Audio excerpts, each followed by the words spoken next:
گوجری زبان میں اپڈیٹ سنیے۔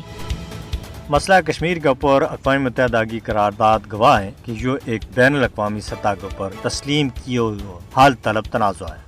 مقبوضہ کشمیر بھارت کو اندرونی معاملوں کسی بھی صورت میں نہیں بلکہ ایک بین الاقوامی مسئلہ ہے جس نے اس کا تاریخی تناظر اور کشمیری عوام کی خواہشات کے مطابق حل کرنے کی ضرورت ہے۔ جموں کشمیر اقوام متحدہ کی سلامتی کونسل کا ایجنڈا کے اوپر مچروکنو حل طلب ایک بین الاقوامی تنازع ہے۔ بھارت کا طرز 5 اگست 2019 میں غیر قانونی، غیر آئینی اور غیر انسانی اقدامات اس حقیقت تک بٹھا نہیں سکتا کہ جموں کشمیر بھارت کو اندرونی معاملوں نہیں ہے بلکہ بین الاقوامی مسئلہ ہے۔ مودی حکومت کا طرز 5 اگست 2019 کا یہ اقدام اقوام متحدہ کی قراردادوں کے بالکل برعکس ہے۔ حقیقت یہ ہے کہ مقبوضہ جموں کشمیر بھارت کو جبری اور غیر قانونی فوجی قبضہ کے وچ ہے جس کا خاتمہ کے واسطے کشمیریاں نے بے مثال جانی اور مالی قربانی دی ہے۔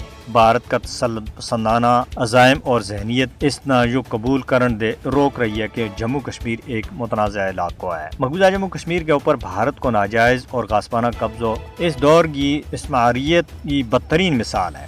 بھارت کو کشمیری عوام اور بنیادی حق خود ارادیت سے انکار تنازع کشمیر کی اصل وجہ ہے۔ مسئلہ کشمیر کو حتمی حل اقوام متحدہ کی قراردادوں کے وچ موجود ہے جس کے واسطے کشمیری عوام پچھلا 77 سالوں دے تاریخ کی عظیم اور لازوال جدوجہد میں مصروف ہیں اور اسی جدوجہد میں 5.25 لاکھ کشمیری اپنی جانہ کا نذرانہ بھی پیش کر چکے ہیں جبکہ آج بھی قربانیاں کو نہ ختم ہونا والا سلسلہ جاری ہے۔ مسئلہ کشمیر پر بین الاقوامی واحدوں کی پاسداری کے واسطے بھارت کے اوپر دباؤ سٹے جانا چاہیے جو کہ اس نے پورا اقوام عالم نہ گواہ ٹھہرا کے کشمیری عوام کے نال کیا ہے جن دے وہ نہ صرف منکر ہو گیا ہے بلکہ ان واحدوں کے اوپر عمل درآمد کے واسطے کشمیری عوام کا مطالبہ آزادی پر انہاں کا سینہ گولیاں دے پون دیتا جائے۔ اقوام متحدہ اپنی ذمہ داری پوری کرتا ہوا سلامتی کونسل کی قراردادوں کے مطابق تنازع کشمیر کا حل میں بھارت نہ مجبور کرنے کے واسطے اپنا کردار ادا کرے جس کے واسطے اس ادارہ کو وجود عمل کے بچ آنے ہوگی تھو۔